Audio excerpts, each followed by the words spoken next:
उन्होंने डिस्कस करा था मॉड्यूलेशन बैंडविड्थ और उसके ऊपर हम लोग न्यूमेरिकल्स भी कर चुके थे.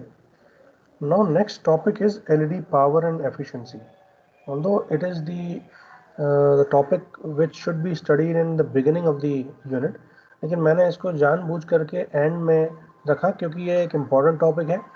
प्लस आपने जितनी भी एलईडी की कैरेक्टरिस्टिक्स पढ़ी हैं, जितनी भी एलईडी के टाइप्स पढ़े हैं, जितने भी एलईडी के स्ट्रक्चर्स पढ़े हैं, उनके हिसाब से आपका एलईडी की पावर और एफिशिएंसी निकालने की कैलकुलेशंस थोड़ा सा आपको समझ में आएगा कि आपने इस स्ट्रक्चर के लिए पावर निकाली है तो कैसे निकालेंगे. ठीक है, तो इसलिए मैंने इस टॉपिक को सबसे लास्ट में इंक्लूड करने की कोशिश करी है कि ये सबसे लास्ट में पढ़ाया जाए.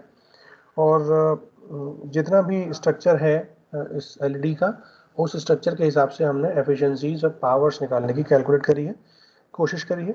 और फिर हम उसके बेसिस पे एलईडी की इंटरनल क्वांटम एफिशिएंसी के एक्सप्रेशंस को डिराइव करेंगे. और एलईडी की इंटरनल क्वांटम एफिशिएंसी के कॉन्सेप्ट्स को डिराइव करने के बाद हम लोग इंटरनल जनरेटेड पावर की बात करेंगे.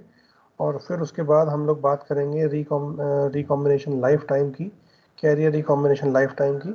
और उसके बेसिस पे हम लोग कुछ न्यूमेरिकल्स की स्टडी करेंगे. जो total carrier recombination life time है वो रेडिएटिव और नॉन रेडिएटिव रिकॉम्बिनेशन है, तो वो किस तरीके से डिपेंड करता है वो हम देखेंगे. और उसके बाद डिवाइस की एक्सटर्नल पावर एफिशिएंसी कैलकुलेट करेंगे कि अगर हमने जैसे हमने लेज़र के अंदर अलग अलग टाइप की एफिशिएंसीज की स्टडी करी थी, बिल्कुल सेम उसी तरीके से हम लोग यहाँ पर भी इंटरनल और एक्सटर्नल पावर एफिशिएंसी की बात करेंगे. इसके ऊपर हम कुछ न्यूमेरिकल्स देखेंगे. और उसके बाद हम लोग बात करेंगे कपलिंग एफिशिएंसी की, क्योंकि बेसिकली होता क्या है, जब हम बात करते हैं एलईडी को ऑप्टिकल फाइबर पर इनपुट लगाने पर, तो सारी की सारी एलईडी की पावर हमारी कपल नहीं होती ऑप्टिकल फाइबर के अंदर. तो कितनी पावर कपल होती है और कितना मेरा बेसिकली उस जनरेटेड पावर से भी लॉस मेरे को मिलता है फाइबर के अंदर वाली पावर में, वो सारी चीज़ें हम वन बाय वन डिस्कस करेंगे. बेटा आप लोग म्यूट कर लो प्लीज़. ठीक है, तो शुरू करते हैं एलईडी पावर एंड एफिशिएंसी. अब अगर हमें थोड़ा सा याद हो तो हमने देखा था कि एलईडी के अंदर हमारे पास केवल और केवल स्टिमुलेटेड एमिशन से ही लाइट जनरेट होती है ना. सॉरी, स्पॉन्टेनियस एमिशन से ही लाइट जनरेट होती है. स्टिमुलेटेड एमिशन से लाइट जनरेट करने के लिए एम्प्लीफिकेशन करना हमारे लिए एलईडी के अंदर पॉसिबल नहीं है. तो इस रीज़न की वजह से कि हम स्टिमुलेटेड एमिशन को ऑप्टिकल लाइट के को जनरेट करने के लिए स्टिमुलेटेड एमिशन को यूज़ नहीं कर सकते एलईडी के अंदर, इसी रीज़न से हमारी एलईडी की इंटरनल क्वांटम एफिशिएंसी जो है वो लिमिट हो जाती है. मतलब we have restricted the structure of the device has restricted the internal quantum efficiency, because from the main concept of the LED light generation, the optical light generation is not possible through stimulated emission in the LED. Now अगर मेरे को किसी भी तरीके से ये internal quantum efficiency को enhance करना है तो मेरे को क्या करना पड़ेगा, मेरे को और अलग अलग तरीके पे सोचना पड़ेगा, उसके बारे में सोचना पड़ेगा. ठीक है, तो सबसे इम्पॉर्टेंट चीज़ ये है कि अगर मैं स्पॉन्टेनियस एमिशन पर ही रिलाई कर रहा हूँ टोटल रेडिएटिव और नॉन रेडिएटिव रिकॉम्बिनेशन की वजह से, तो ये सारे की सारी चीज़ें बेसिकली किस चीज़ पर डिपेंड करेगी. देखो, स्टिमुलेटेड एमिशन दो टाइप का होता है, एक रेडिएटिव और एक नॉन रेडिएटिव, है ना.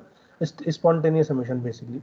तो स्पॉन्टेनियस एमिशन में भी अगर मैं नॉन रेडिएटिव रिकॉम्बिनेशन की बात करता हूँ, तो नॉन रेडिएटिव रिकॉम्बिनेशन की वजह से मेरे पास क्या होता है, उस स्ट्रक्चर के अंदर क्रिस्टलाइन इम्परफेक्शंस की वजह से या इम्प्योरिटीज़ की वजह से या थर्मल लैटिस हीट जनरेशन की वजह से मेरी इंटरनल क्वांटम एफिशिएंसी जो है, इंटरनल क्वांटम एफिशिएंसी कैसे निकालते हैं हम, ratio of the photon generated to the injected electrons, वहाँ से निकालते हैं कितने इलेक्ट्रॉन और कितने फोटोन मेरे को जनरेट हुए due to the combination of the electrons and holes within the structure. ठीक है, तो वो एफिशिएंसी जो हम देखते हैं वो देखते हैं लगभग 50% एफिशिएंसी होती है. मतलब अगर मैं 100 इलेक्ट्रॉन्स को इंजेक्ट कर रहा हूँ तो उसकी वजह से मेरे को केवल और केवल 50 फोटॉन्स ही जनरेट होते दिखते हैं. अगर मैं बात करता हूँ होमो जंक्शन की, डिवाइसेस, होमो जंक्शन डिवाइसेस की।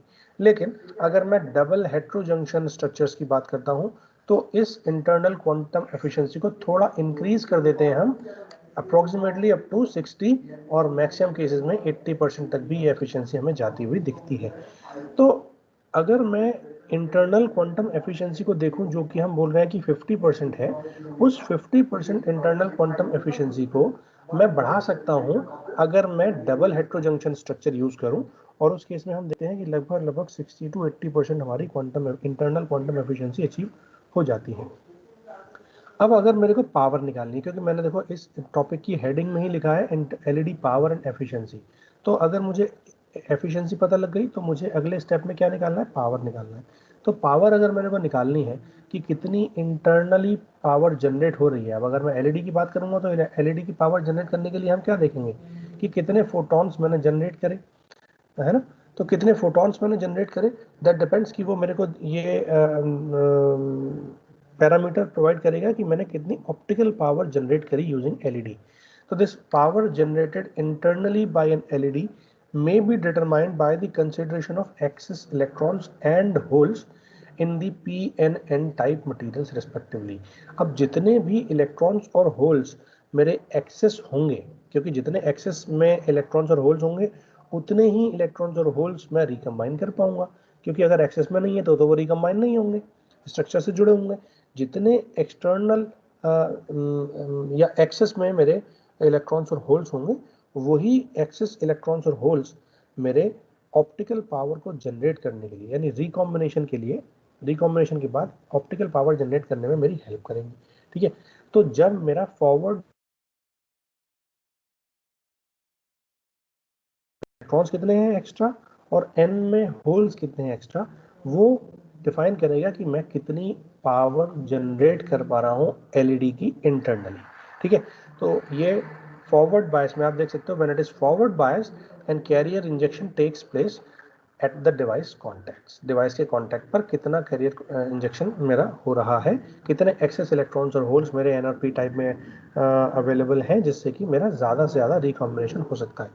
अगर मेरे नंबर ऑफ इलेक्ट्रॉन्स और होल्स ही कंपैरेटिवली कम होंगे तो ऑब्वियसली मेरी एफिशिएंसी भी कम होगी, पावर जनरेटेड भी कम होगी, क्योंकि बेसिकली जब भी एक फोटोन जनरेट होगा वो फोटोन जनरेट होगा recombination of electrons and holes से, और recombination of electrons and holes केवल और केवल तब होगा जितने उन इलेक्ट्रॉन्स और होल्स पेयर, उन इलेक्ट्रॉन होल पेयर्स का होगा जितने इलेक्ट्रॉन होल पेयर्स मेरे एक्स्ट्रा हैं।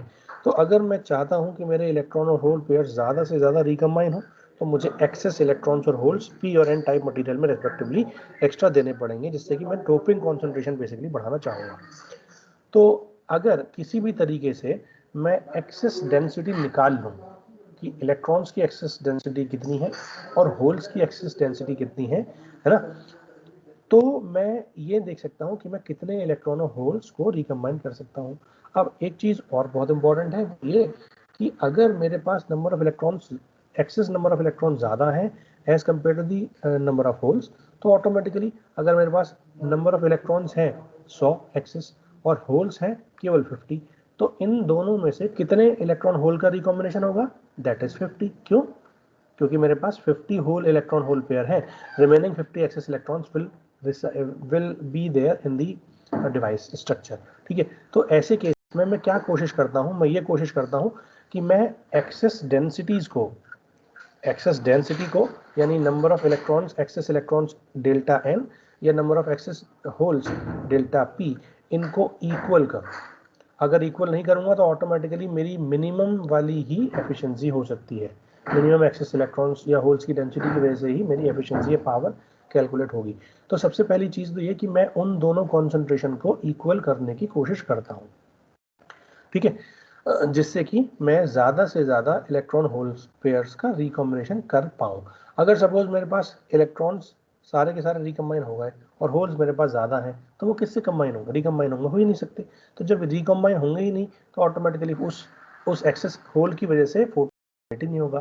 तो चार्ज न्यूट्रलिटी को मेंटेन करना सबसे एडवांटेजियस है विद इन द स्ट्रक्चर, जिससे कि मैं ज़्यादा से ज़्यादा इलेक्ट्रॉन होल पेयर्स को रिकम्बाइन कर सकूं। चार्ज न्यूट्रलिटी का मतलब क्या है कि जितनी मेरी एक्सेस इलेक्ट्रॉन्स हैं उतनी ही मेरी एक्सेस होल्स की डेंसिटी है with in the structure, with in the device. ठीक है, इसको मैं मेंटेन करूंगा जिससे कि मेरी एफिशिएंसी या जो ऑप्टिकल पावर जनरेटेड है वो मेरी मैक्सिमम अचीव हो सके।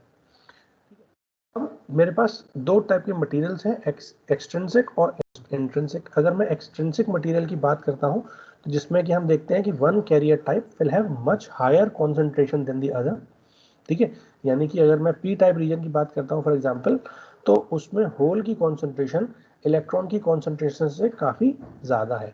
अगर ऐसा है तो हम क्या बोलेंगे, माइनॉरिटी कैरियर की डेंसिटी जो है, एक्सेस माइनॉरिटी कैरियर की डेंसिटी जो है वो एक्सपोनेंशियली क्या होगी, डिक्रीज करेगी ऑब्वियसली। ठीक है, क्योंकि मेरे पास ऑब्वियसली मैं ये बोल रहा हूँ कि मेरे पास एक होल पी टाइप का रीजन है। पी टाइप के रीजन के अंदर एक्सेस इलेक्ट्रॉन डेंसिटी या एक्सेस होल डेंसिटी मेरे को निकालनी है। तो इसमें पी टाइप का मटेरियल है तो ऑटोमेटिकली होल की कॉन्सेंट्रेशन ज़्यादा है, और अगर होल की कॉन्सेंट्रेशन ज़्यादा है एज कम्पेयर टू इलेक्ट्रॉन की कॉन्सेंट्रेशन, तो हम ये बोलेंगे कि इसके अंदर माइनॉरिटी कैरियर कौन से हैं, इलेक्ट्रॉन्स हैं। तो अगर मैं एक्सेस डेंसिटी बढ़ाता जा रहा हूँ, मतलब पी टाइप मटेरियल के अंदर मैं एक्सेस होल्स प्रोवाइड कर पा रहा हूँ, इसका मतलब क्या है कि उस पूरे एटम की, उस पूरे स्ट्रक्चर में, उस पूरे मटेरियल के अंदर जो होल्स की डेंसिटी है वो as compare to the density of the electron is increasing. That means minority carrier की जो डेंसिटी है, माइनॉरिटी कैरियर यानी इलेक्ट्रॉन्स, पी टाइप मटेरियल के अंदर माइनॉरिटी कैरियर क्या है, इलेक्ट्रॉन्स है। तो उन इलेक्ट्रॉन्स की जो कैरियर की डेंसिटी है, माइनॉरिटी कैरियर डेंसिटी, वो डीके करती है exponentially with respect to time. और उसका एक एक्सप्रेशन है, ये शायद आप लोगों ने पढ़ भी रखा हो, दैट डेल्टा एन, हमने fundamental of electronic devices second year में पढ़ा है, उससे हम निकालते हैं कॉन्सेंट्रेशन। तो डेल्टा एन उस इंस्टेंट पर कॉन्सेंट्रेशन कितनी है, delta N zero, time zero पर डेल्टा एन यानी मैक्सिमम इलेक्ट्रॉन्स की कॉन्सेंट्रेशन कितनी थी, और एक्सपोनेंशियली डिक्रीज करेगी with respect to time, that is E to the power minus T by T, by tau, sorry. ठीक है, तो ये इस एक्सप्रेशन से मेरी कॉन्सेंट्रेशन कम होती जा रही है, because this expression, this E to the power minus T by tau is decreasing. ठीक है, तो ऑटोमेटिकली जब ये वाली वैल्यू, तो उस मैं time T equal to zero पर वाली कॉन्सेंट्रेशन से मल्टीप्लाई कर रहा हूँ तो ऑटोमेटिकली ये फैक्टर मेरा कम ही आएगा। तो delta N is basically decreasing exponentially. Now delta N zero मैंने आपको बता दिया, initially injected excess electron density, कितने इलेक्ट्रॉन्स एक्सेस में थे time T equal to zero पर। ठीक है, इनिशियली मतलब जब मैंने अपना एक्सपेरिमेंट करना शुरू करा, तो यानी time T equal to zero पर अगर मैं अपना एक्सपेरिमेंट शुरू करता हूँ तो वहां पर जो कॉन्सेंट्रेशन है that is delta N zero. Delta N that means N material में, या एन की कॉन्सेंट्रेशन, एन मतलब इलेक्ट्रॉन्स है ना, पी मतलब होल्स। तो और टाउ जो है, ये टाउ जो है मेरा, ये है रिकॉम्बिनेशन कैरियर का रिकॉम्बिनेशन लाइफ टाइम, और ये total carrier recombination life time है। ठीक है, इस टोटल कैरियर को क्यों बोलते हैं, क्योंकि इसके अंदर इलेक्ट्रॉन्स की कॉन्सेंट्रेशन भी शामिल है प्लस होल की कॉन्सेंट्रेशन भी शामिल है। ठीक है, अब मोस्ट ऑफ द केसेस में डेल्टा एन जो है वो बहुत स्मॉल होता है as compare to majority carriers. क्यों, क्योंकि मेजॉरिटी कैरियर्स कौन से हैं मेरे पास, अगर मैं पी टाइप मटेरियल की बात करता हूँ तो मेरा डेल्टा एन यानी जो मेरा माइनॉरिटी कैरियर की कॉन्सेंट्रेशन है वो डेल्टा पी की कॉन्सेंट्रेशन से काफ़ी कम होगी। क्योंकि मैं बात करता हूँ, अगर मैं पी टाइप मटेरियल की बात कर रहा हूँ तो पी टाइप में एक्सेस कैरियर्स कौन से हैं, होल्स हैं। और होल के कंपैरिजन में मैंने होल के अंदर होल की डोपिंग और ज़्यादा कर दी, है ना। मैंने स्टार्टिंग में बोला था कि मैं कैरियर टाइप एक्सट्रिंसिक मटेरियल के अंदर हम हायर कॉन्सेंट्रेशन अप्लाई करते हैं, अगर पी टाइप का मटेरियल है तो उसके अंदर हम हायर पी होल्स की कॉन्सेंट्रेशन ज़्यादा करेंगे। तो ऐसे ही अगर मैंने पी मटेरियल के अंदर होल्स की कॉन्सेंट्रेशन ज़्यादा कर दी तो मुझे क्या मिला, मुझे ये मिला कि मैंने वहाँ पर इलेक्ट्रॉन्स की कॉन्सेंट्रेशन कंपैरेटिवली कम कर दी। तो यहाँ पर हम ये देखते हैं कि डेल्टा एन यानी इलेक्ट्रॉन्स की कॉन्सेंट्रेशन जो है वो मेजॉरिटी कैरियर कॉन्सेंट्रेशन से काफ़ी कम होगी, बहुत स्मॉल होगी, है ना। इसकी वजह से क्या होगा कि the total carrier recombination life time, ये किसकी वजह से आएगा, ये आएगा केवल और केवल बिकम्स द माइनॉरिटी और इंजेक्टेड कैरियर लाइफ टाइम। अब देखो रिकॉम्बिनेशन किसका होगा, रिकॉम्बिनेशन होगा एक्सेस इलेक्ट्रॉन्स का होल्स के साथ, एक्सेस होल्स के साथ। है ना। तो पी टाइप मटेरियल के अंदर एक्सेस इलेक्ट्रॉन्स हैं, एक्सेस होल्स हैं, है ना, लेकिन वो रिकम्बाइन किसके साथ होंगे, इलेक्ट्रॉन्स के साथ होंगे, ठीक है, एन टाइप मटेरियल के। अब एन टाइप मटेरियल में एक्सेस होल्स होंगे, है ना। तो एक्सेस होल्स और एक्सेस इलेक्ट्रॉन्स यानी उन दोनों में जो भी कम होगा वो दोनों रिकम्बाइन होंगे। तो इसी की वजह से हम क्या बोलते हैं कि जो रिकॉम्बिनेशन होगा, रिकॉम्बिनेशन कहाँ पर होता है, हमेशा एक्टिव लेयर में होता है, डिप्लीशन लेयर में जिसको बोलते हैं। और डिप्लीशन लेयर में हमारे कौन से चार्ज रहते हैं, माइनॉरिटी चार्जेस रहते हैं, है ना। फॉरवर्ड बायस में माइनॉरिटी चार्जेस रहेंगे। अब अगर फॉरवर्ड बायस में माइनॉरिटी चार्ज रहेंगे, इसका मतलब क्या होगा, इसका मतलब सीधा सीधा ये है कि हमारा जो मैक्सिमम या मेजॉरिटी जो केस होगा, मैक्सिमम टाइम की जो total carrier recombination life time है कि कितने टाइम पीरियड में मेरे इलेक्ट्रॉन और होल रिकम्बाइन हो रहे हैं with in the active layer, वो क्या होगा की वजह से, केवल और केवल माइनॉरिटी कैरियर्स की वजह से, क्योंकि एन के अंदर माइनॉरिटी है होल्स, पी के अंदर माइनॉरिटी है इलेक्ट्रॉन्स, और वही मेरे डिप्लीशन लेयर या एक्टिव लेयर के अंदर रहेंगे। तो वहीं से हम क्या निकालेंगे, इंजेक्टेड कैरियर लाइफ टाइम या माइनॉरिटी कैरियर लाइफ टाइम, क्योंकि बेसिकली मैंने माइनॉरिटी कैरियर्स को इंजेक्ट करा है, ठीक है, तो इलेक्ट्रॉन्स को मैं इंजेक्ट कर रहा हूँ, वो इलेक्ट्रॉन्स मेरे एक्सेस होल से रिकम्बाइन होंगे with in the active layer, और वहां पर ये इंजेक्टेड कैरियर लाइफ टाइम बोला जाएगा। इसको हम रिप्रेजेंट करेंगे किससे, टाउ आई से, ठीक। अब अगर मैं यहाँ पर देखूं कि अगर मैं एज्यूम करके चलता हूँ कि कांस्टेंट करंट फ्लो है जंक्शन डायोड की जंक्शन पे, ठीक है, अगर मैं मान के चलता हूँ कि there is a constant current flow, मतलब मैं कॉन्स्टेंटली इनपुट अप्लाई कर रहा हूँ, है ना, कॉन्स्टेंट क्या कर रहा हूँ मैं, कांस्टेंट इनपुट करंट अप्लाई कर रहा हूँ, कांस्टेंट इलेक्ट्रॉन्स को अप्लाई कर रहा हूँ, है ना, इंजेक्टेड इलेक्ट्रॉन जो है कांस्टेंट है। उसका मतलब क्या होगा कि ऑब्वियसली एक कांस्टेंट करंट फ्लो होगा, और जब कांस्टेंट करंट फ्लो होगा इसका मतलब हम क्या बोलेंगे कि एक इक्विलिब्रियम कंडीशन हमारी स्टैब्लिश हो जाएगी। कांस्टेंट अगर इलेक्ट्रॉन्स पास होंगे तो कॉन्स्टेंटली इलेक्ट्रॉन्स और होल्स रिकम्बाइन होंगे नियर द जंक्शन, और वहां पर एक इक्विलिब्रियम कंडीशन को स्टैब्लिश कर लेंगे हम। इस केस में क्या होगा कि अगर मैं टोटल रेट निकालूंगा, जो टोटल रेट है, total rate at which the carriers are generated will be the sum of externally supplied and thermal generated rates, ठीक है। तो जो रेट होगा मेरा टोटल रेट, वो क्या होगा, किस रेट से मेरे इलेक्ट्रॉन्स और होल्स को रिकम्बाइन हो रहे हैं, वो क्या होगा, किस रेट से मेरे इलेक्ट्रॉन्स जनरेट हो रहे हैं और किस रेट से मैं अपने एक्सटर्नली इलेक्ट्रॉन्स को अप्लाई कर रहा हूँ, ठीक है। तो दो तरीके से इलेक्ट्रॉन्स जनरेट हो सकते हैं, एक तो थर्मली और एक एक्सटर्नल मैं सप्लाई कर रहा हूँ। तो उन दोनों के समेशन से मैं क्या निकाल लूंगा, उससे मैं टोटल रेट आइडेंटिफाई कर लूंगा, ठीक है।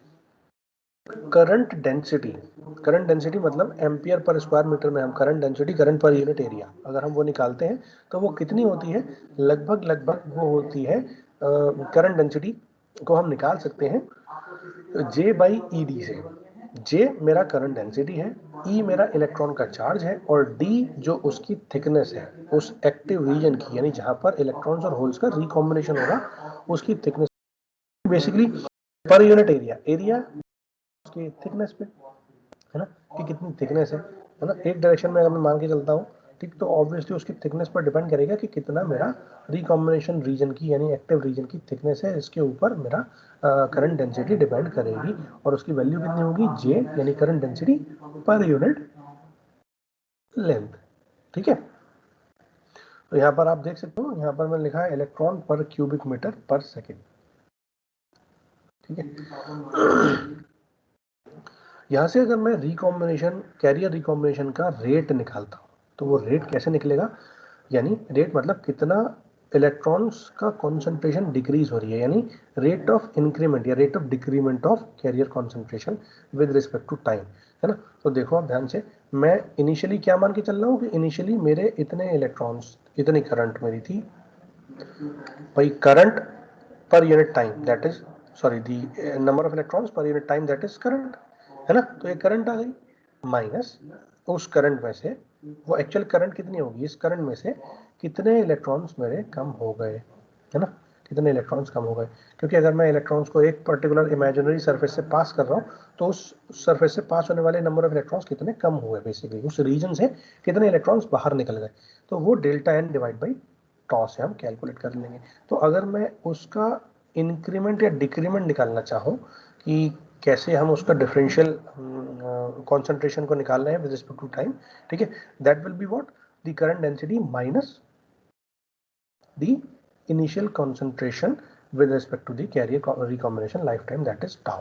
तो delta n divide by tau अगर मैं सब्ट्रैक्ट कर दूंगा तो वो डिक्रीमेंट या इंक्रीमेंट यानी डिफरेंशियल क्वांटिटी उस पर्टिकुलर कैरियर कॉन्सेंट्रेशन की विद रिस्पेक्ट टू टाइम मुझे मिल जाएगी, ठीक है।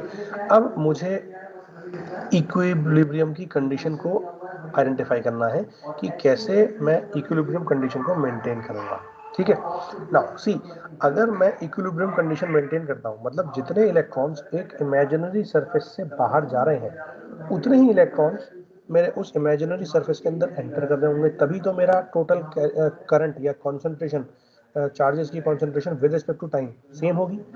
ऐसे केस में हम क्या बोलेंगे, ऐसे केस में हम ये बोलेंगे कि अगर मैं इस delta N divide by tau को, यानी इस पर्टिकुलर चीज को अगर मैं जीरो कर दूं, है ना भाई, इक्विलिब्रियम कंडीशन क्या होगी, जब ये दोनों चीज, ये चीज जीरो होगी, कोई नेट चार्ज का flow with respect to time नहीं है, जितने इलेक्ट्रॉन्स आ रहे हैं उतने इलेक्ट्रॉन्स दूसरी तरफ से निकल भी रहे हैं, है ना।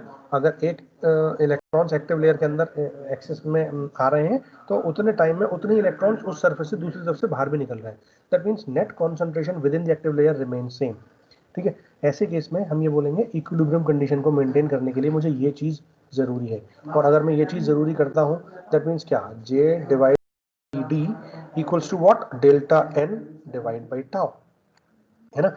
यहाँ से मैं डेल्टा एन की वैल्यू को आइडेंटिफाई कर सकता हूँ, यहाँ से डेल्टा एन की वैल्यू आइडेंटिफाई करेंगे, मतलब इसकी वैल्यू टाउ से मल्टीप्लाई कर देंगे, तो J tau divide by E D, ये मेरा क्या आ गया, ये मेरी उस पर्टिकुलर कैरियर कॉन्सेंट्रेशन की वैल्यू आइडेंटिफाई मैंने कर ली, अगर मैं इक्विलिब्रियम कंडीशन हूँ, यानी इस डेरिवेटिव को मैं जीरो कर दे रहा हूँ, ठीक है। तो जब इसको जीरो कर दे रहा हूँ तो total electrons that is coming into the active layer is equal to same that is going out from that particular layer, that is why this delta n will become j tau divided by e d। ये सारी चीजें हमने already discuss कर ली है। Now ये जो equation है ये स्टेडी स्टेट इलेक्ट्रॉन डेंसिटी का रिलेशन मुझे प्रोवाइड करती है। स्टेडी स्टेट इलेक्ट्रॉन डेंसिटी मतलब अगर मैं constant current across the junction flow करा रहा हूँ तो कितनी स्टेडी स्टेट इलेक्ट्रॉन डेंसिटी मेरे पास रहेगी, कितने इलेक्ट्रॉन्स यूजुअली स्टेडी स्टेट में, जब एक कांस्टेंट करंट मेरे को जंक्शन से मिल रही है तो कितने इलेक्ट्रॉन्स मेरे स्टेडी स्टेट में उस जंक्शन के अंदर रहेंगे, ये मुझे यहाँ से पता लग जाएगा, that delta N equals to J into tau divide by E into D. Now इस इक्वेशन से हम ये देख सकते हैं कि स्टेडी स्टेट के अंदर the total number of carrier recombinations per second, career recombinations per second, ठीक है, या रिकॉम्बिनेशन रेट अगर मुझे निकालना हो तो ये कैसे निकाल सकते हैं, that is simply equals to R T, है ना, that is what, J divide by E D. क्यों, अगर मुझे टॉ निकालना है ना, है ना, कॉन्सेंट्रेशन तो ये थी ना, delta N equals to J tau divide by E D, ठीक है। तो अगर मैं यहाँ से टॉ निकालूंगा, है ना, तो टॉ कितना हो जाएगा, 1 upon tau equals to J divide by E D, है ना, और 1 अपॉन टॉ को हम क्या बोलते हैं, रेट बोलते हैं, टोटल रेट, रिकॉम्बिनेशन रेट, है ना, आर टी, ठीक है, टोटल रेट, ठीक है। तो ये कितना आ गया, ये सिंपली कितना आ गया, जे डी के बराबर आ गया, जे डिवाइड बाई ई डी के बराबर आ गया।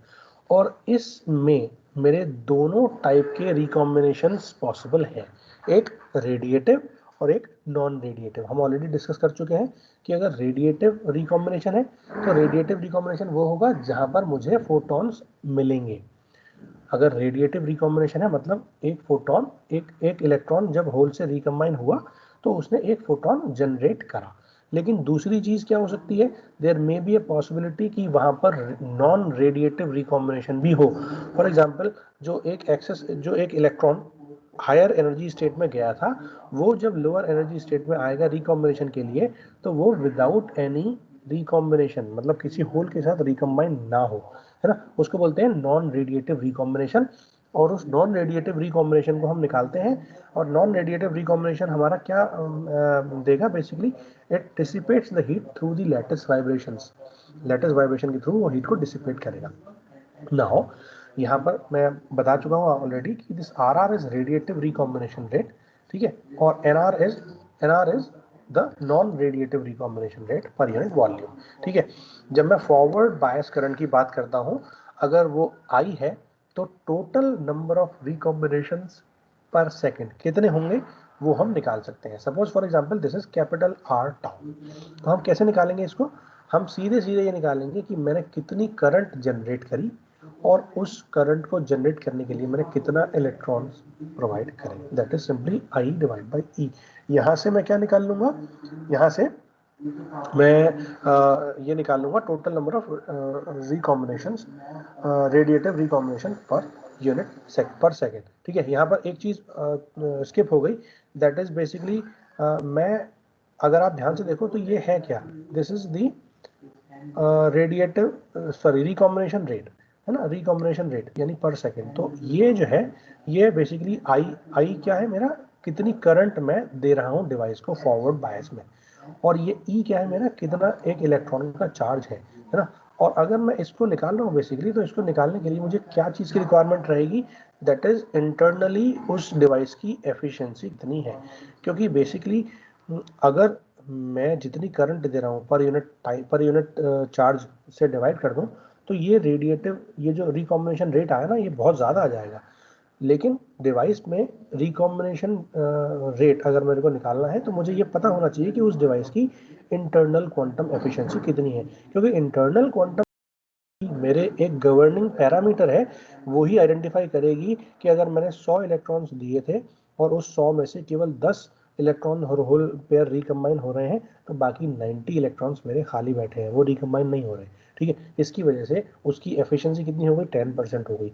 तो जितनी करंट मैं दे रहा हूँ, जितनी करंट मैं इनपुट टोटल दे रहा हूँ, वो input current per unit charge is not equal to the recombination rate, is basically the recombination rate is equal to the total current per unit charge multiply with the recombination the internal quantum efficiency, that is eta IT, ठीक है।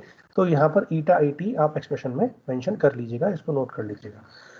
अब previously हम देख चुके हैं कि जो access carriers हैं वो री होते हैं, यहाँ पर हम देख चुके हैं कि रेडिएटिव रिकॉम्बिनेशन भी पॉसिबल है और नॉन रिकॉम्बिनेशन भी पॉसिबल है। तो रेडिएटिव मतलब जब फोटोन जनरेट होता है, और नॉन रेडिएटिव मतलब जब एनर्जी रिलीज होती है in the form of heat या लेटिस वाइब्रेशन के अंदर। तो ये हम ऑलरेडी देख चुके हैं। नाउ अगर मैं डबल हेटेरोजंक्शन स्ट्रक्चर की बात करता हूँ, जहाँ पर थिन एक्टिव रीजन होता है, जहाँ पर बहुत छोटी एक्टिव लेयर होती है, बहुत पतली सी एक्टिव लेयर होती है, तो नॉन रेडिएटिव रिकॉम्बिनेशन जो है वो डोमिनेट करते हैं सरफेस पे, ठीक है, सरफेस रिकॉम्बिनेशन पे, उस हेट्रोजंक्शन डिवाइस के इंटरफेस पर, ठीक है। तो इससे क्या होगा, अगर मैं डबल हेट्रोजंक्शन की बात करता हूँ जहाँ पर थिन एक्टिव रीजन है, थिन एक्टिव लेयर है, तो वहाँ पर नॉन रेडिएटिव रिकॉम्बिनेशन मेरे डोमिनेट करते हैं बाय द सरफेस रिकॉम्बिनेशन, क्योंकि सरफेस रिकॉम्बिनेशन पर ही उस पतली सी एक्टिव रीजन के अंदर मेरे नॉन रेडिएटिव रिकॉम्बिनेशन पॉसिबल होगा, लेकिन वो सरफेस पर होगा rather than the with in the active layer, ठीक है। ऐसे केस में क्या होगा, तो इंटरनल क्वांटम एफिशिएंसी जो है वो मैं डिफाइन करूंगा। तो उस इंटरनल क्वांटम एफिशिएंसी को डिफाइन करने के लिए बेसिकली मैं क्या करूंगा, मैं ये आइडेंटिफाई करूंगा कि वो जो मेरा इंटरनल क्वांटम एफिशिएंसी है that is basically R R divide by R T. यहाँ पर आर क्या चीज़ है, आर है मेरा रेडिएटिव रिकॉम्बिनेशन रेट, और स्मॉल आर टी क्या है मेरा, यह है टोटल रिकॉम्बिनेशन रेट। और मुझे पता है टोटल रिकॉम्बिनेशन रेट जो है वो क्या चीज़ है, ये टोटल रिकॉम्बिनेशन रेट बेसिकली मेरा radiative recombination plus non radiative recombination rate के बराबर है ना। तो मैंने आर की value, radiative recombination, internal efficiency निकालनी है, मतलब मुझे रेडिएटिव रिकॉम्बिनेशन को डिवाइड करना है टोटल रिकॉम्बिनेशन से, ठीक है। तो यहाँ पर मैंने R divide by R T निकाल लिया, आर टी की वैल्यू कितनी है, R plus R N R. तो इसको मैंने क्या बोल दिया, capital R divide by capital R small T, ठीक है। ये आर क्या है, रेडिएटिव रिकॉम्बिनेशन रेट, और ये क्या है, टोटल रिकॉम्बिनेशन रेट, ठीक। नाउ यहाँ पर जो RT है ये total number of radiative रिकॉम्बिनेशंस per second है, ठीक है। रेट का मतलब क्या है, कितने रिकॉम्बिनेशंस हो रहे हैं पर सेकेंड, पर यूनिट टाइम, ठीक है। तो ये मेरा रेडिएटिव रिकॉम्बिनेशन है ये वाला, और RT मतलब टोटल रिकॉम्बिनेशन है। तो मैं आपको ये बता चुका हूँ ऑलरेडी कि this RT is the eta internal efficiency multiply with I/E, है ना। और अगर मुझे यहीं से पावर निकालनी है, तो पावर निकालने के लिए इंटरनल पावर, ये पावर निकालनी है अगर मुझे, तो ये पावर निकालने के लिए हम क्या करेंगे, this power is basically what, जल्दी बोलो, eta INT into I divide by E. ये तो मेरा क्या हो गया, ये तो हो गई मेरी रेडिएटिव रिकॉम्बिनेशन, है ना, पर रेडिएटिव रिकॉम्बिनेशन पर सेकेंड, ठीक है। मल्टीप्लाई विद कितने नंबर ऑफ फोटॉन्स है, और एक फोटोन की एनर्जी कितनी है ना। तो एक फोटोन की एनर्जी कितनी होती है, H इंटू न्यू। तो अगर मुझे पावर निकालनी है बेसिकली, तो मेरे ये तो पता लग गया कि कितने रेडिएटिव रिकॉम्बिनेशन हो रहे हैं मेरे पास, है ना, मल्टीप्लाई विद वो एक रिकॉम्बिनेशन में कितनी एनर्जी, कितनी पावर मेरे को चाहिए, एक फोटोन कितनी पावर जनरेट कर रहा है। तो एक फोटोन की power multiply with total number of electrons, उन दोनों को डिवाइड कर दूंगा तो मुझे internal power, internally generated power मिल जाएगी। और ये पावर क्या है, बेसिकली ऑप्टिकल पावर है। अब आप इस एफ को लिख सकते हो C अपॉन लेमडा, तो मैंने यहाँ लिख दिया H into C upon lambda और I अपॉन E, है ना। ये ईटा INT into HCI divide by lambda, ये क्या हो जाएगा, internally generated optical power by the LED। ये एक्सप्रेशन मेरा आ जाएगा। यहाँ तक क्लियर है, जल्दी से बताओ।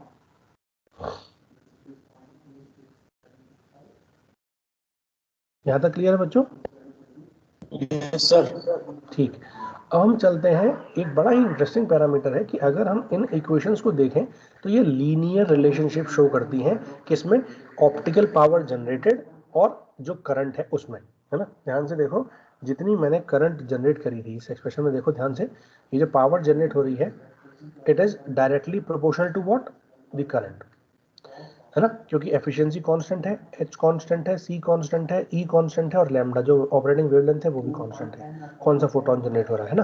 तो ये किस पे डिपेंड कर रहा है, सीधे सीधे I पे डिपेंड कर रहा है, और ये लीनियर रिलेशनशिप मेरी आ गई। तो इस लीनियर रिलेशनशिप को ये एक बहुत ही इंपॉर्टेंट कॉन्सेप्ट आ गया कि जो रिलेशन है वो लीनियर रिलेशन आती है ना। लेजर के अंदर लीनियर रिलेशनशिप नहीं है, लेकिन एलईडी के अंदर ये जो रिलेशनशिप है, इनपुट करंट और आउटपुट ऑप्टिकल पावर, वो दोनों लीनियरली रिलेटेड हैं आपस में। नाउ सिमिलर expressions या similar relationships can also be obtained for the optical power emitted from the LED, है ना।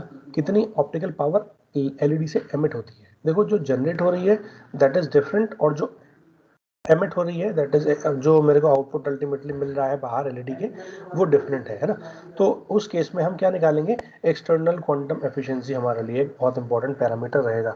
तो एक्सटर्नल क्वांटम एफिशिएंसी हम इसी तरीके से निकाल सकते हैं कि अगर उस स्ट्रक्चर पे, फॉर एग्जांपल डोम स्ट्रक्चर है, प्लेनर स्ट्रक्चर है ना, या हमारा एज एमिटर है या सरफेस एमिटर है ना, सुपर ल्यूमिनेसेंट है, जिस भी टाइप की एलईडी होगी उस टाइप की एलईडी के लिए मुझे पता है कि उसकी एक्सटर्नल क्वांटम एफिशिएंसी क्या है, कितनी बेसिकली जो इंटरनली लाइट जनरेट हो रही है और वो कितने फोटॉन्स आउटपुट पर जनरेट कर, आउटपुट पर भेज पा रहे हैं, लाइट आउटपुट पर भेज पा रहा है, कितना मेरे उस एलईडी से लाइट एमिट हो रही है, that will be the external quantum efficiency for particular device. और उसके थ्रू हम निकाल सकते हैं फिर ओवरऑल क्वांटम एफिशिएंसी, ठीक है। तो अगर मैं इंटरनल एफिशिएंसी निकाल पा रहा हूँ, उस स्ट्रक्चर के लिए मुझे एक्सटर्नल क्वांटम एफिशिएंसी पता लग गई, तो फिर मैं ओवरऑल क्वांटम एफिशिएंसी निकाल सकता हूँ उस डिवाइस की, कि ओवरऑल मैंने इतने फोटोन जनरेट करे और इनपुट पर मैंने इतने फोटॉन्स लगाए थे, इतने इलेक्ट्रॉन्स लगाए थे, ठीक है। यहाँ पर अगर मैं फॉर एग्जांपल एक्सपोनेंशियल डीके की बात करूं, जिसमें कि कैरियर, एक्सेस कैरियर जो है वो radiative minority carrier life time जो है वो कितना है, that is tau R equals to delta N divide by R R, है ना। और नॉन रेडिएटिव रिकॉम्बिनेशन का माइनॉरिटी कैरियर का लाइफ टाइम कितना होगा, that is tau N R, that is delta N divide by R R. अब मैंने आपको लास्ट टाइम बताया भी कि ये जो मैंने टॉ निकाला, दैट टॉ इज बेसिकली क्या, 1/r। ये आर क्या है मेरा, ये आर है रिकॉम्बिनेशन लाइफ टाइम, ठीक है, कैरियर कॉन्सेंट्रेशन बेसिकली। ठीक। तो अगर मैं ये रेट मुझे पता लग गया तो उस रेट से मैं क्या निकाल लूंगा, टाइम निकाल लूंगा, कैरियर लाइफ टाइम निकाल लूंगा, है ना। अब इनिशियली मेरे पास इलेक्ट्रॉन्स इतने थे, है ना, और वो इलेक्ट्रॉन्स रेडिएटिवली इस रेट से रिकम्बाइन हो रहे हैं, है ना। तो ये मेरा क्या आ गया, this will be tau R, है ना, radiative carrier concentration, carrier life time, ठीक है। और नॉन रेडिएटिव के लिए क्या हो जाएगा, delta N divide by R N R, है ना, क्योंकि वो radiative carrier, non radiative carrier का लाइफ टाइम आएगा यहाँ पे, और ये हो जाएगा टॉ एन आर, ठीक है।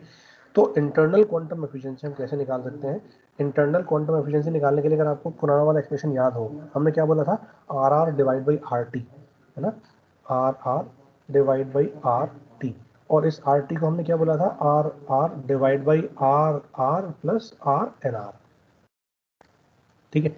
इस आर आर को इस पूरे एक्सप्रेशन को आर आर से डिवाइड कर दो, मतलब इस वाले आर आर को नीचे ले जाओ, तो ये हो जाएगा आर आर, ये हो जाएगा आर आर, ये हो जाएगा 1, ठीक है। आर आर ये हो जाएगा 1, और ये हो जाएगा R R divide by R N R plus R T, N R over R T, ठीक है। अब ये क्यों करा मैंने, ये इसलिए करा क्योंकि बेसिकली इसको हम ऐसे लिख सकते हैं, देखो ध्यान से, ये जो चीज़ है वो यहाँ लिख रखी है मैंने सीधे सीधे, this 1 divide by 1 plus tau R divide by tau N R. यहाँ पर ये जो है ये इसको, इस एक्सप्रेशन को छोड़ दो, यहाँ से कन्फ्यूजन होगी। आप ये वाला एक्सप्रेशन आपको पता था, that is eta I N T, है ना। तो ईटा आई एन टी की ये वाली वैल्यू और आर टी की वैल्यू कितनी होती है, R R plus R N R, तो वहाँ से मैं सीधे सीधे इस एक्सप्रेशन को डिराइव कर सकता हूँ, ठीक है। अगर आर आर के अंदर है तो ये ऑटोमेटिकली टॉ भी सेम ही होगा, क्योंकि ये रेडिएटिव रिकॉम्बिनेशन है, यहाँ पर R R divide by R R हो जाएगा, है ना। और इसको मैं टॉ भी लिख सकता हूँ, क्योंकि tau R is basically delta N divide by, यहाँ पे लिख रखा है delta N divide by R R और delta N divide by R N R, तो ऑटोमेटिकली ये उल्टे हो जाएंगे, आर आर ऊपर आ जाएगा और R N R, tau N R नीचे आ जाएगा, ठीक है। ये चीज क्लियर हो गई आपको, जल्दी से बताओ। Yes sir. ठीक है ना, इजी है, R R divide by R T, R T के सर अंदर हम आर आर प्लस, हाँ हाँ बेटा बताओ। सर मेरे फोन में ना बैटरी नहीं बची है सर, मैं लीव कर रही हूँ, तो सर आप मेरी अटेंडेंस लगा दीजिएगा। हाँ मैं लगा दूंगा, ठीक है। ओके ठीक है, सर, थैंक यू सर। तो R R divide by R R plus R N R है ना, ये हो गया 1। और अगर मैं आर आर और आर एन आर को in terms of tau represent करना चाहूँ, तो यहाँ से टॉ आर और टॉ एन आर मैं यहाँ रख सकता हूँ, और ये दोनों ऑपोजिट हैं, इन्वर्सली रिलेटेड है, तो ये एक्सप्रेशन और ये एक्सप्रेशन दोनों मैं निकाल सकता हूँ, ठीक है। तो उसके बाद अगर मैं टोटल रिकॉम्बिनेशन लाइफ टाइम, मतलब total delta N total concentration थी divide by total recombination life time, rate से मैंने इसको, टोटल रेट से मैंने इसको डिवाइड कर दिया, ठीक है। तो ये क्या आ गया, मेरा total carrier combination lifetime आ गया, और यहाँ से मैं ये वैल्यू निकाल सकता हूँ, that 1 by tau equals to 1 upon tau R plus 1 upon tau R, ठीक है। क्यों, क्योंकि बेसिकली रेट सेम है ना। हमने देखा था कि रेट जो है वो R R equals to R R plus R N R है, आर टी जो था मेरा वो कितना था, R R plus R N R, और ये आर टी और टाउ में क्या डिफरेंस है, that R T equals to 1 upon tau T, है ना। तो यहाँ से ये रिलेशन मैं डिराइव कर सकता हूँ, आर की जगह क्या रख दो, 1 अपॉन टाउ, तो 1 upon tau equals to 1 upon tau R radiative plus 1 upon tau N R non radiative, और फिर उन दोनों को थोड़ा सॉल्व कर लो, अगर आप चाहते हो तो यहाँ से भी इंटरनल एफिशिएंसी निकाल सकते हैं इन टर्म्स ऑफ टाउ, ठीक है। तो ये कितनी आ जाएगी, that is the total divide by radiative, है ना, total time divide by radiative time, ठीक है। अब ध्यान से देखो, ये total combination life recombination life time है ना, ये कम होगा रेडिएटिव रिकॉम्बिनेशन लाइफ टाइम से, इसका मतलब इंटरनल एफिशिएंसी कंपैरेटिवली मेरी कम आएगी। यहाँ तक क्लियर है,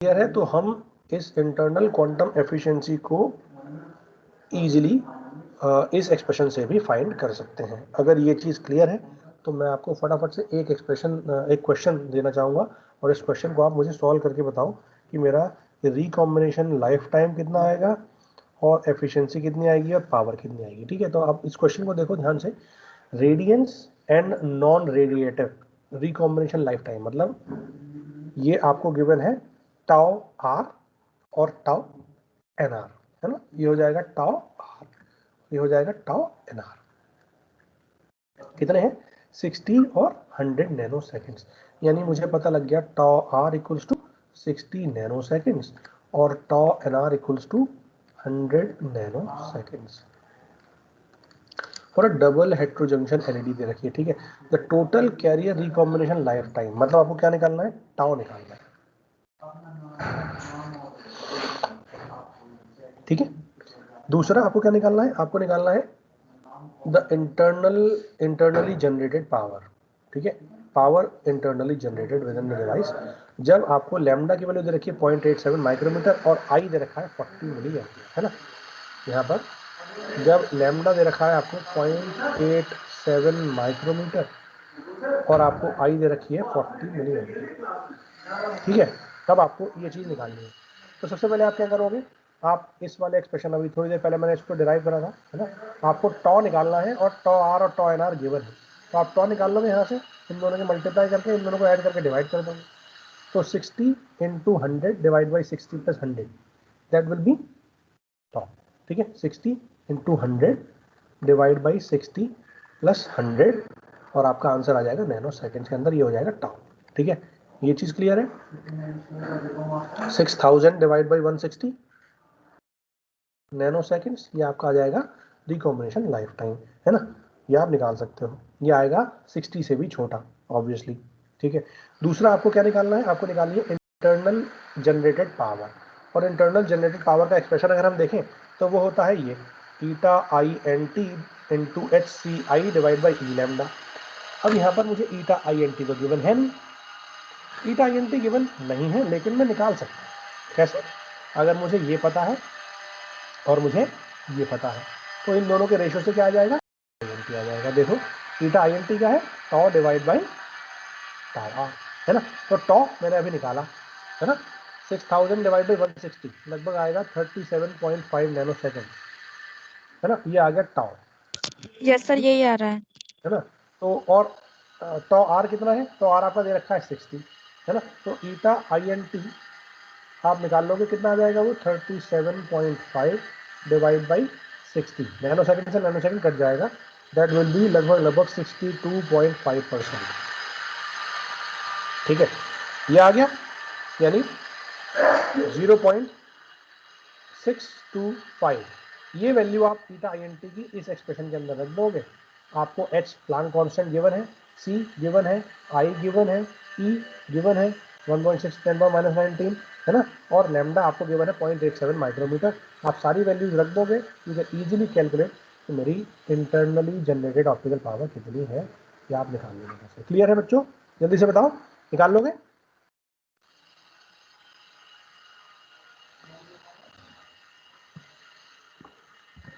कर लोगे, यस सर। चलो तो हम यहाँ पर सेशन करते Yes, हैं sir. खत्म। Remaining we will study in the next lecture.